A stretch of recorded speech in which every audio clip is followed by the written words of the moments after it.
On a toujours tout. C'était la phrase fétiche de ma sœur Vera.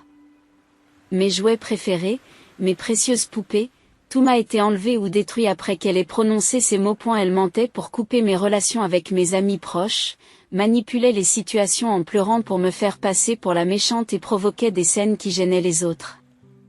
Ces méfaits étaient innombrables. Et si les choses ne se passaient pas comme elle le souhaitait, elle détruisait tout et s'en prenait à tout ce qui l'entourait. Pour cette raison, nos parents m'ont seulement forcée à être patiente et n'ont jamais vraiment essayé de corriger le comportement de Vera. Je pense que c'est en partie ce qui a encouragé la nature de Vera. Vera semble désespérée de me regarder de haut et de se prévaloir d'un sentiment de supériorité. Je sens que ce désir l'obsède. Elle est même allée jusqu'à rapprocher sa situation de vie de la mienne dans ce seul but. Ce n'est pas juste que tu puisses épouser un homme aussi merveilleux, a déclaré Vera à mon mari, qui était médecin. Pendant mon absence, elle a eu une liaison avec mon mari, a menti pour me faire passer pour la méchante, et a trouvé de la satisfaction à me l'enlever. C'était le même schéma qu'elle avait toujours utilisé, mais ce qui m'a fait le plus mal, c'est que mon mari m'a trahi en croyant Vera plutôt que moi. J'ai finalement choisi de divorcer. J'avais quitté mon travail et je vivais loin de Vera quand, environ 1 an après le divorce, j'ai reçu un coup de téléphone de Vera. J'avais un bébé. Alors viens avec un cadeau pour fêter ça. Bien sûr, je viendrai avec mon mari avocat. Qu'est-ce qu'il y a? Un avocat? Vera n'a pas changé du tout. Elle essaie toujours de me regarder de haut et de se sentir supérieure. Elle n'hésiterait probablement pas à blesser quelqu'un pour y parvenir. Je ne peux absolument pas lui pardonner cela. C'est pourquoi je dois m'assurer que cela ne se reproduira plus jamais en lui donnant une leçon.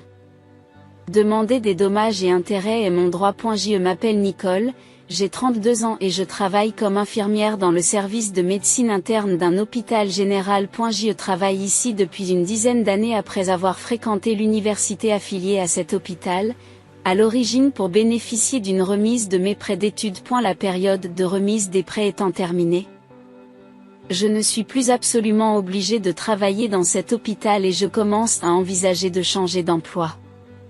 En effet, ma sœur Vera a commencé à travailler dans le même hôpital en tant qu'assistante médicale. Vera a 28 ans, soit 4 ans de moins que moi.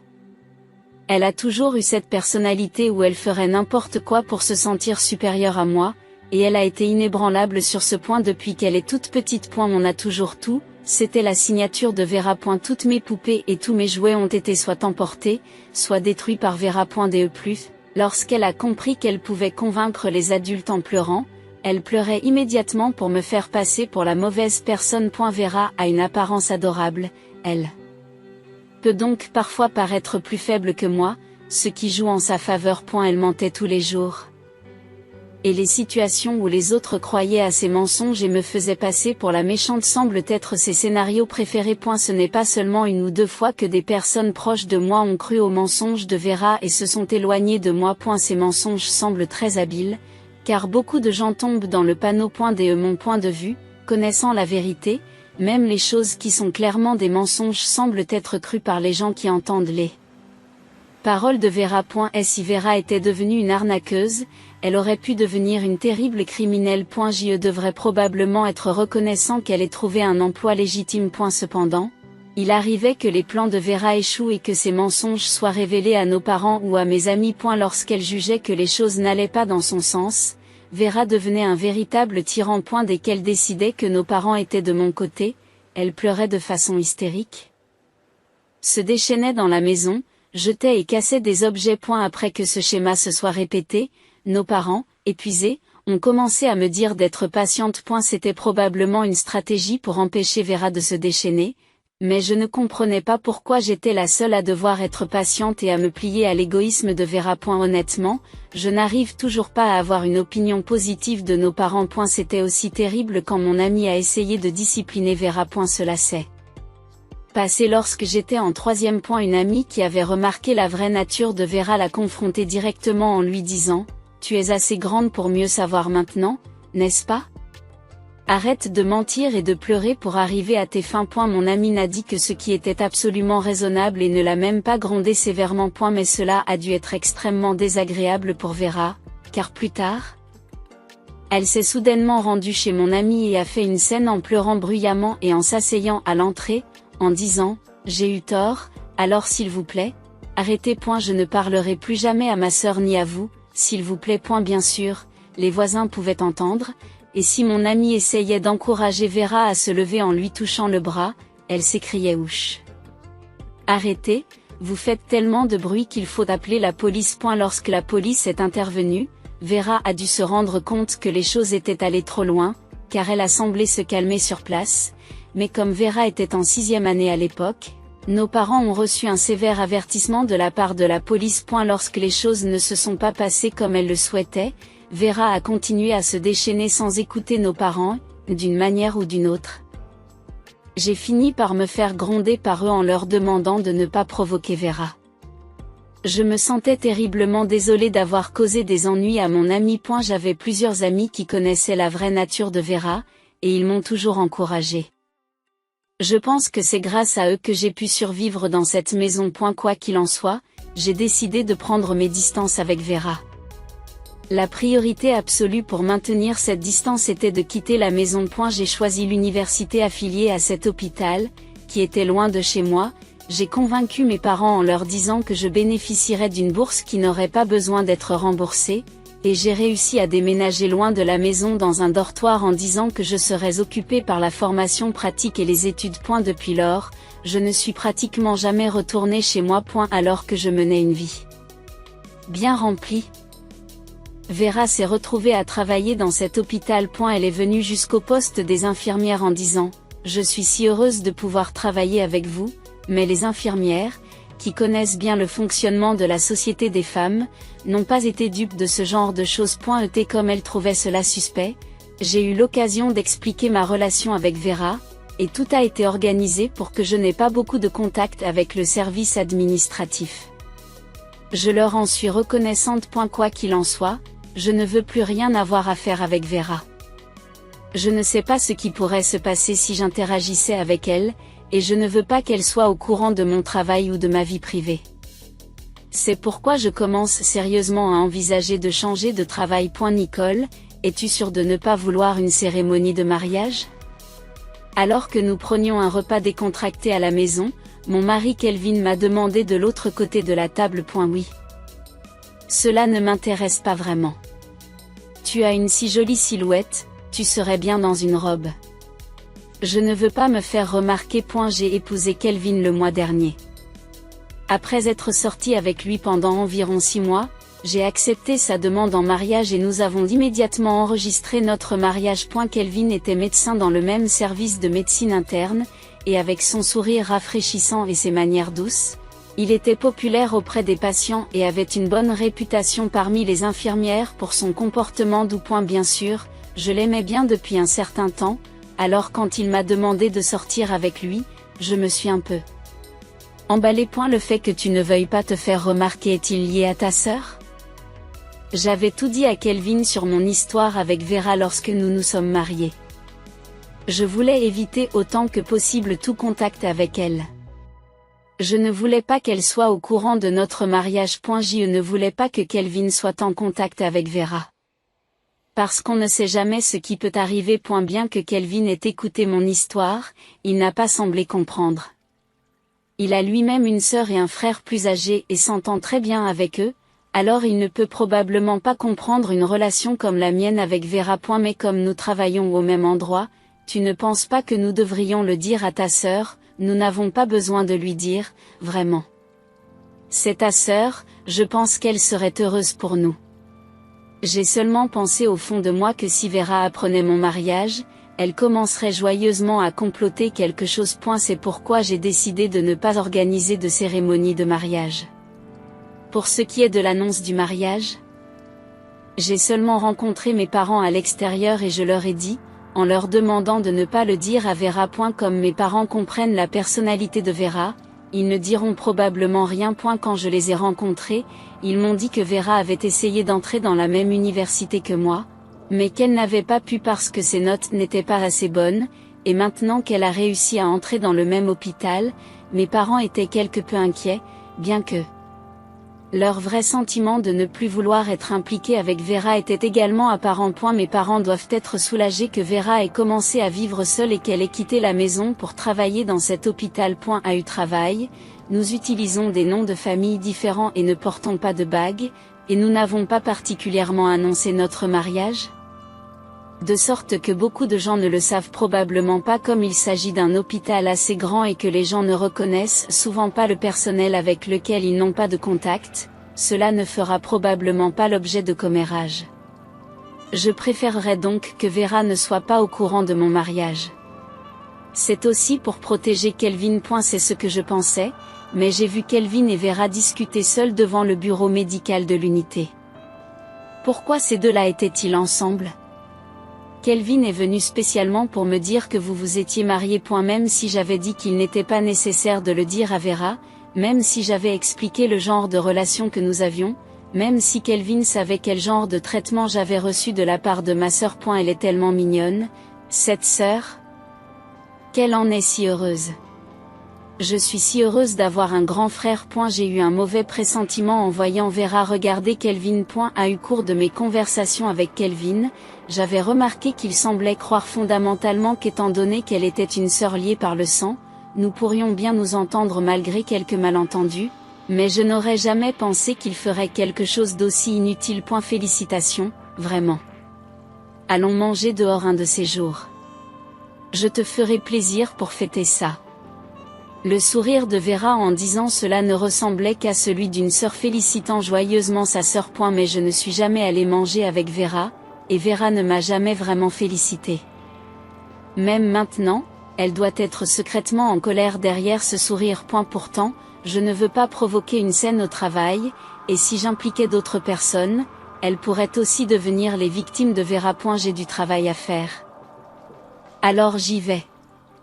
J'ai décidé de quitter cet endroit.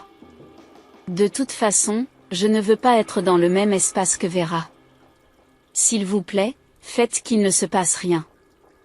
J'ai murmuré dans mon cœur, presque comme une prière. Quelques mois après avoir épousé Kelvin. Ces derniers temps, Kelvin se comporte de manière étrange. Il semble froid, de mauvaise humeur, il y a un sentiment inquiétant. Soudain, après mon service de nuit, j'ai reçu un message de Kelvin sur mon smartphone. Pas de texte, juste une photo. La photo montrait Kelvin dormant torse nu dans notre chambre, avec Vera souriant dans ses bras. Je me suis fait l'avoir. C'est ce que j'ai pensé en premier. Ce doit être le défi de Vera. Elle me fait savoir que cela se passe en ce moment même dans notre maison. Elle l'a probablement envoyé en sachant que mon service était sur le point de se terminer. Je me suis rapidement changé et je me suis dépêché de rentrer à la maison. Elle doit encore être là. Lorsque je suis arrivé à la maison et que j'ai déverrouillé la porte pour entrer, Kelvin et Vera étaient dans le salon. Bien qu'ils soient tous les deux habillés, Kelvin était pitoyablement agité. Qu'est-ce que tu essaies de faire, Vera? Si je peux prédire les actions de Vera, je ne peux jamais comprendre ce qu'elle pense. Je suis à moitié résigné à ne pas comprendre cette fois-ci non plus, mais je veux une explication. Ce n'est pas juste que tu sois la seule à pouvoir épouser un homme aussi merveilleux. Vera dit cela d'une voix douce tout en pressant son corps contre le bras de Kelvin. Et puis, s'il a été trompé? J'ai pensé que Kelvin méritait de le savoir, alors je le lui ai dit. Lorsque j'ai entendu le mot trompé, j'ai tout de suite compris que mon mauvais pressentiment était justifié. Parce que cela s'était déjà produit un nombre incalculable de fois. Tu as menti comme d'habitude, en disant que je t'avais malmené, n'est-ce pas? Je n'arrête pas de te dire d'arrêter de te faire passer pour une faible comme ça. Vera ment comme si c'était la vérité. Sa rapidité d'esprit est terrifiante et elle fait preuve d'un talent d'actrice digne d'un Oscar. Je n'ai jamais pensé que tu étais ce genre de personne. Je me sens trahi, dit Kelvin. Pas encore. En fin de compte, il est comme tous les autres hommes. C'est ma réplique, murmurai-je doucement, mais Kelvin n'avait apparemment pas entendu. Je me demande lequel d'entre nous, selon lui, a vraiment été trahi. Bien que je lui ai dit de ne rien dire à ma sœur, il ne m'a pas cru et a cru les mensonges de ma sœur. Et il a eu une liaison avec ma sœur alors qu'elle l'avait invité. Vous savez tous les deux ce que vous avez fait, n'est-ce pas? À mes mots, Kelvin a baissé le visage d'un air coupable, mais Vera regardait ses ongles comme si elle n'avait pas entendu. C'est de l'adultère pendant le mariage, n'est-ce pas, Kelvin? Même lorsque j'ai posé la question, Kelvin n'a rien dit. Vera, n'est-ce pas? Si tu parles d'adultère, alors oui. Mais Kelvin a dit qu'il me préférait parce que j'étais plus mignonne. Quand j'ai demandé à Vera, elle a donné une explication claire. C'est vraiment un génie quand il s'agit de ce genre de combine. Je suis impressionnée. Kelvin a dit qu'il n'avait besoin que de moi. Lorsque Vera a dit cela, Kelvin a eu l'air troublé, mais il n'a pas repoussé Vera qui s'accrochait à son bras. Je veux divorcer. Au moment où j'ai dit cela, je n'ai pas manqué de voir la bouche de Vera se tordre. C'était sûrement son but. Sa fierté ne pouvait accepter que sa sœur, qu'elle avait méprisée, soit mariée à un médecin. Elle a donc emmené Kelvin avec le même état d'esprit qu'un jouet. Même si Kelvin ne voit probablement pas les choses de cette façon. Kelvin, tu as du travail maintenant, n'est-ce pas? Reviens juste après ton service. Je vous ferai signer les papiers du divorce. D'accord. Après cela, Kelvin a quitté la maison avec Vera, et je suis allée au bureau municipal pour obtenir les papiers du divorce. Je suis incroyablement en colère et blessée par cette trahison. Je dois m'occuper de cela après une garde de nuit alors que je devrais être en train de dormir. J'entends souvent dire que les médecins sont des créatures qui trompent, mais de toutes les personnes, avec Vera? Ce qui m'attriste et me met le plus en colère, c'est qu'il n'a pas cru mes paroles et qu'il a plutôt cru ce que Vera a dit. Cette période a vraiment épuisé mon cœur plus que jamais.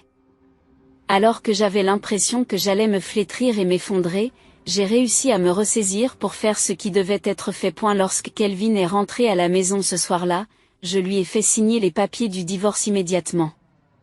J'avais déjà rempli toutes mes sections. Il a essayé de dire quelque chose comme désolé avant d'écrire, mais je l'ai complètement ignoré. Cela ne valait pas la peine de l'écouter. J'ai vérifié qu'il ne manquait aucune entrée sur les documents et j'ai emporté les papiers du divorce. Je les soumets demain à la première heure. Je finirai de déménager dans 2 semaines, alors pendant ce temps, tu pourras rester chez Vera ou ailleurs. Je ne veux pas voir ta tête, et comme c'est ta liaison qui a causé ça, c'est normal. En fait, tu devrais être reconnaissant que je ne prenne que 2 semaines. En disant cela, Kelvin n'insisterait pas trop et je pourrais rester seule dans cette maison tout en préparant mon nouvel environnement. Maintenant, sortez. Tout de suite. Bien sûr. Reviens dans 2 semaines. Avec Vera si tu veux. Après avoir mis Kelvin à la porte, j'ai immédiatement bloqué tout contact avec Kelvin et Vera. Ensuite, j'ai décidé de prendre une douche et d'aller me coucher. Je suis épuisée. Je devrais reposer mon corps correctement parce que les choses vont être chargées à partir de demain. Le lendemain matin, j'ai déposé les papiers du divorce au bureau municipal. Ensuite, je me suis rendue au travail et j'ai annoncé que je démissionnais. J'ai dit au RH toute la vérité sur le fait que j'avais divorcé à cause de la liaison de mon mari Kelvin avec ma sœur Vera et que les dommages émotionnels étaient trop importants pour que je reste ici. En leur disant cela, ils devraient comprendre que je ne suis plus concernée par la réputation qu'ils développent au sein de l'hôpital, quelle qu'elle soit. Tout en cherchant rapidement une nouvelle maison, j'ai décidé de me concentrer sur mon hobby. Mon hobby, c'est l'escalade et je m'entraînais au moins une fois par semaine à la salle d'escalade dont je suis membre. Autant en profiter pleinement. Alors que je transpirais à grosses gouttes, mes pensées se sont éclaircies et j'ai commencé à envisager de leur faire prendre leurs responsabilités. Car pourquoi pas? Je n'ai rien à me reprocher. Il n'y a absolument aucune raison d'accepter cela tranquillement. Je ne fais qu'exercer mes droits naturels. D'abord, un avocat. Tout en réfléchissant à la suite, j'ai continué à saisir les prises d'escalade l'une après l'autre. Environ 1 an après le divorce, j'ai reçu un appel téléphonique de la maison de mes parents sur mon smartphone. Je me suis demandé de quoi il pouvait s'agir, j'ai répondu et j'ai entendu Nicole. Ce qui m'est parvenu. C'est la voix de Vera. Cela faisait 1 an que je n'avais pas entendu cette voix. J'avais un bébé. Un garçon super mignon. Oh, et je me suis mariée. Alors viens avec un cadeau pour fêter ça. Je suis chez nos parents maintenant. Vera a continué à parler à tort et à travers. Comme j'avais bloqué les coordonnées de Kelvin et de Vera, elle ne pouvait probablement pas me contacter et avait délibérément utilisé le téléphone de nos parents pour dire cela. Ayant épousé Kelvin et ayant eu un enfant, elle essayait allègrement de me faire du mal, exigeant sans vergogne des cadeaux pour le bébé. Son comportement m'a fait soupirer, voyant qu'elle n'avait pas changé du tout. Mais mon soupir était accompagné d'un léger sourire au coin des lèvres. Bien sûr, répondis-je. C'est vrai? Dans ce cas, Kelvin viendra aussi. Oui, j'amènerai mon mari avocat. Qu'est-ce qu'il y a? Un avocat? La voix de Vera s'est immédiatement éteinte. Vera ne savait pas que je m'étais remariée, ni que mon nouveau mari était l'avocat. Pourquoi pas dans 2 semaines? Tu es chez nos parents, n'est-ce pas? Oui. Maman et papa sont tellement attachés au bébé qu'ils ne veulent pas que nous partions tout de suite. Vera hausse le ton, essayant de cacher son agitation. Elle doit être incroyablement frustrée d'apprendre que j'ai épousé un avocat. Parce que Vera pensait que je vivais seule. J'attends avec impatience le cadeau de célébration, dit Vera avant de raccrocher. Son attitude égocentrique habituelle n'a pas changé. Je me demande combien de temps elle pourra garder cette attitude. À eu fait, il est vrai que mon mari actuel est avocat. Il s'appelle Baron. Il a 36 ans, bien qu'il soit encore relativement jeune en tant qu'avocat, il est très compétent. Et ma relation avec Baron a commencé lorsque je l'ai consulté au sujet d'une demande de dommages-intérêts pour mon divorce. Juste après mon divorce, j'ai consulté un cabinet d'avocats spécialisé dans les affaires de divorce. C'est Baron qui s'est d'abord occupé de mon dossier.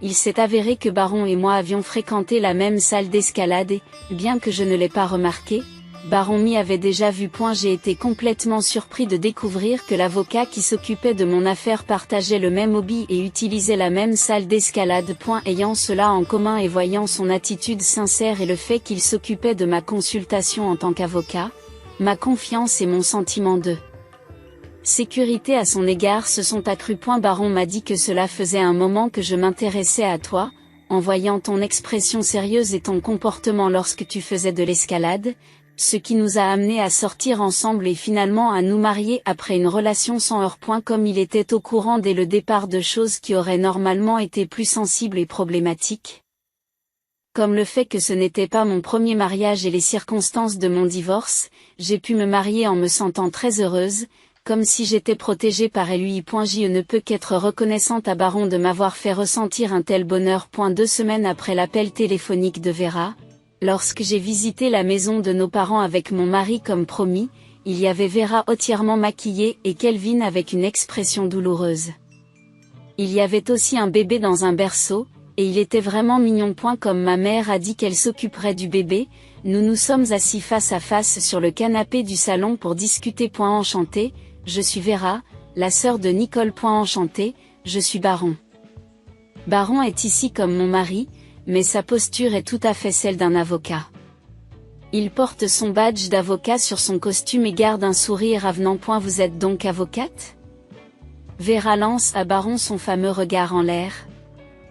Mais l'expression de Baron ne change pas. Quand avez-vous épousé Nicole? Elle ne me dit jamais rien. Le mois dernier. Ah, cela fait donc plus de 6 mois qu'elle a divorcé. Oui, il n'y a pas de problème. Saviez-vous qu'elle était divorcée? Tandis que Kelvin faisait une grimace amère à côté d'elle, Vera continuait à parler ainsi à Baron. Pensait-elle que je cachais à Baron l'histoire de mon divorce? Nicole, tu as apporté un cadeau de fête, n'est-ce pas? Je te remercie. C'est peut-être parce que les choses ne se passaient pas comme elle l'avait prévu que Vera s'est tournée vers moi. De toute façon, c'est ce qu'elle voulait depuis le début. Oui, voilà. Je sortis une enveloppe de mon sac, la posai sur la table et la glissai vers Vera et Kelvin. Vera s'empressa de la prendre et de vérifier ce qu'il y avait à l'intérieur. Qu'est-ce que c'est que ça? Gémit elle en découvrant ce qu'il y avait à l'intérieur. Bien sûr. Elle réagissait ainsi puisqu'elle attendait de l'argent. Ce qu'il y avait dans l'enveloppe, c'était de la paperasse pour des réclamations contre Vera et Kelvin. Comme c'est écrit, je vous réclame des dommages et intérêts à tous les deux. Qu'est-ce que tu dis après tout ce temps? Vera a haussé le ton à mes paroles. Le délai de prescription pour réclamer des dommages et intérêts à un partenaire est de 3 ans. C'est encore parfaitement valable. Lorsque j'ai consulté Baron pour la première fois au cabinet d'avocat, il m'a expliqué ce délai de prescription, et j'ai pensé que j'avais encore beaucoup de temps. Comme je disposais d'une fenêtre de 3 ans, j'ai décidé d'introduire la demande à un moment opportun. Si aucune bonne occasion ne se présentait, je pourrais toujours faire la demande avant l'expiration du délai de prescription. Je n'ai donc pas ressenti le besoin de me précipiter. Demander des dommages et intérêts est mon droit. J'ai demandé 10 000 $ à chacun d'entre eux. Comme Vera a apparemment quitté son emploi, Kelvin pourrait finir par payer 20 000 $, mais je ne me soucie pas des détails pour l'instant. La question principale est de savoir si Kelvin paiera la part de Vera. Oh, j'ai compris. Vous êtes juste amer que Kelvin vous ait quitté, n'est-ce pas? Je devrais vous rendre Kelvin? Alors tu ne te soucierais plus des dommages et intérêts, n'est-ce pas? Vera, qu'est-ce que tu dis? Même Kelvin n'a pas pu rester silencieux lorsque Vera a commencé à dire des bêtises, mais Vera ne lui a même pas jeté un coup d'œil. La demande de dommages et intérêts concerne votre adultère, alors elle ne disparaîtra pas. Lorsque j'ai dit cela avec fermeté, la bouche de Vera s'est tordue. Alors donne-moi plutôt ton mari. Et maintenant, elle dit quelque chose comme ça. Et Kelvin? J'ai dit que je te le rendrais, n'est-ce pas? Ce n'est pas juste que vous ayez épousé un avocat et que vous m'attaquiez. Échangeons nos maris. Alors je paierai les dommages et intérêts. Bien qu'elles doivent comprendre que ce qu'elle dit est complètement déraisonnable, Vera est probablement prise dans l'instant et dit cela sérieusement. En fin de compte, elle veut juste prendre ce qui m'appartient et se sentir supérieure. C'est sa priorité absolue, donc même si c'est étrange selon les normes normales, c'est la chose la plus importante pour Vera. Et comme elle est très excitée en ce moment, elle ne se rend surtout pas compte de l'étrangeté de ses déclarations. Baron, tu n'es pas vraiment marié à Nicole, n'est-ce pas? Parce que vous êtes si beau. Et je suis sûre que vous êtes très populaire. Vera regarde Baron avec son fameux regard en l'air. D'après ses expériences passées, elle pense probablement que les hommes tomberont dans le panneau. C'est moi qui ai demandé Nicole en mariage. Parce que Nicole est si belle, n'est-ce pas? Aussi bien dans son apparence que dans son cœur. Vera répondit brièvement et à voix basse à Baron qui avait affirmé cela sans se départir de son sourire. Son regard vers le haut a disparu. Elle avait l'air abasourdi, mais Baron continuait à sourire en silence, comme s'il attendait la réplique de Vera. Puisque Vera s'était tue, je me suis dit que je devais profiter de l'occasion pour donner le coup de grâce. Je sortis donc une autre enveloppe de mon sac et en étalai le contenu sur la table. Vera reprit son souffle et Kelvin murmura doucement, « Qu'est-ce que c'est ?»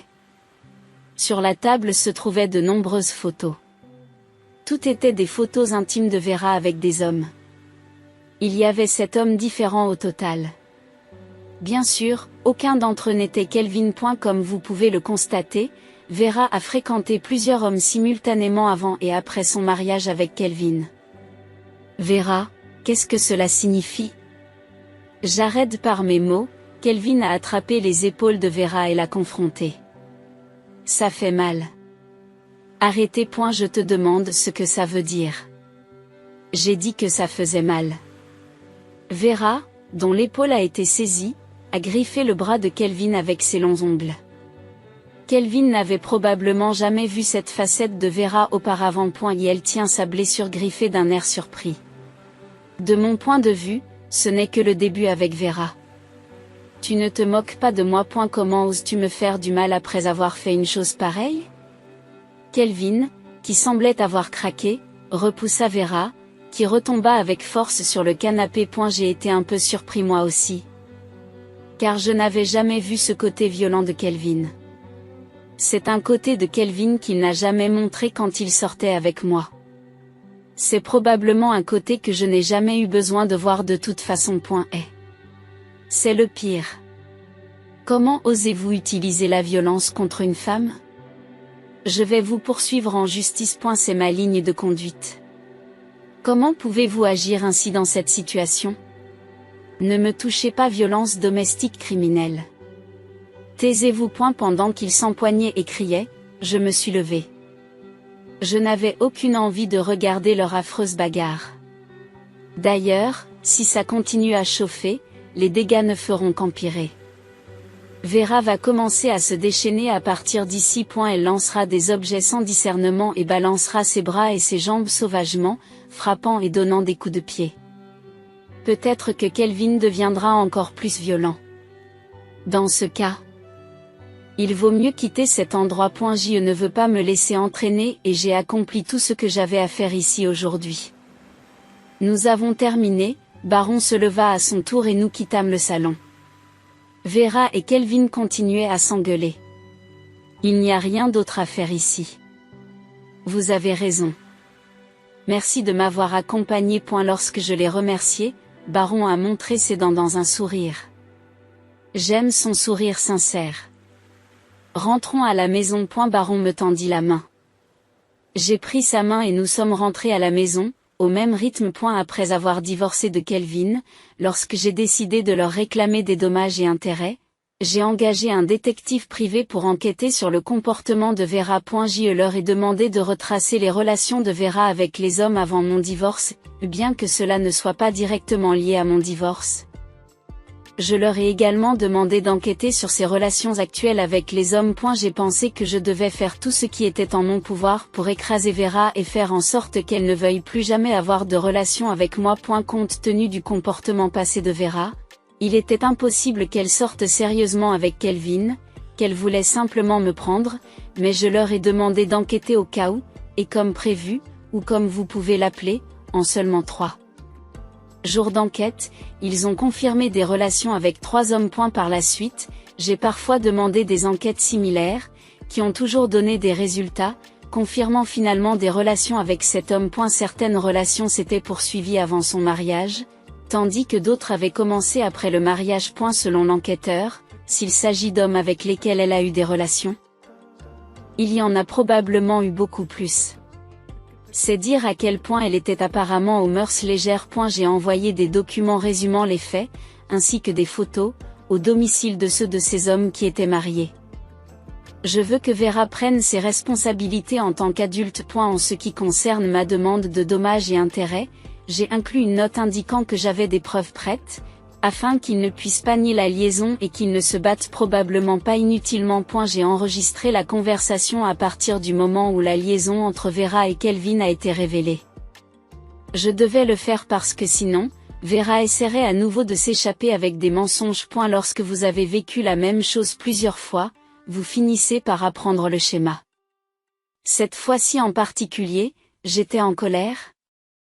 Alors j'ai pris de telles mesures. Parce que j'avais juré dans mon cœur de ne jamais pardonner ni à Vera ni à Kelvin. Dans les documents de demande de dommages et intérêts pour Vera, j'ai inclus une déclaration selon laquelle si elle essayait de se remettre avec moi, j'envisagerais de porter plainte au pénal pour diffamation et atteinte à la réputation. Je n'ai plus eu à me retenir. C'était ma déclaration d'intention. Peu après, les indemnités versées à Vera et à Kelvin ont été déposées sur mon compte. Quant à Vera, il semble que plusieurs épouses des hommes avec lesquels elle a eu des relations lui aient également réclamé des dommages et intérêts, et elle a réussi à s'en sortir grâce à la couverture de ses parents et à divers autres arrangements. Nos parents ont apparemment décidé qu'ils ne pouvaient plus laisser Vera courir à sa guise. Ils la gardent donc avec son enfant chez eux.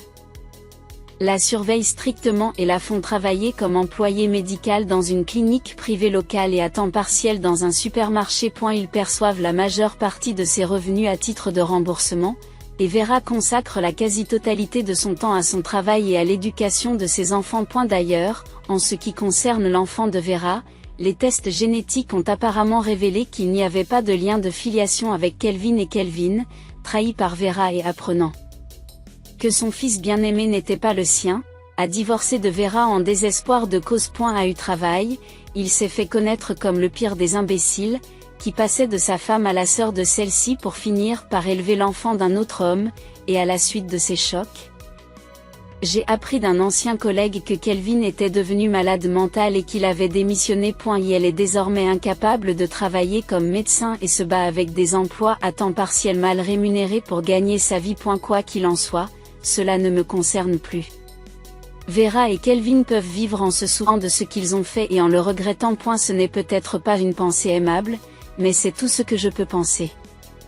Quant à moi, après avoir épousé Baron, j'ai pris mon temps pour chercher du travail et j'ai obtenu un poste d'infirmière dans un hôpital avec de bonnes conditions. Jusque-là, je travaillais quelques jours par semaine dans une clinique privée, mais pensant que je devais gagner correctement ma vie pour l'avenir, j'ai pris mon temps pour chercher un emploi, et grâce à cela, je peux travailler dans des conditions satisfaisantes. N'ayant plus rien à voir avec Vera et ayant l'esprit tranquille parce que j'ai pu couper les ponts avec elle. Chaque jour est satisfaisant.